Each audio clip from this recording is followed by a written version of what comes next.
আমার এবারের জন্মদিনে আমার কিন্তু একটা মোটরসাইকেল কিনা দিতেই হইব, নাহলে কিন্তু বন্ধু বান্ধবের সামনে মুখ দেখাইতে পারবো না।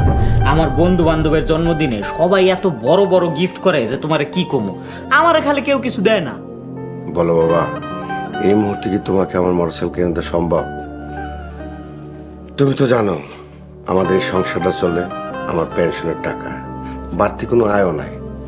এদিকে তোমার মা অসুস্থ থাকে, তার ওষুধ কিনতে হয়, আবার একটু হজে যাব, সেই টাকাও জোগাড় করতে হবে।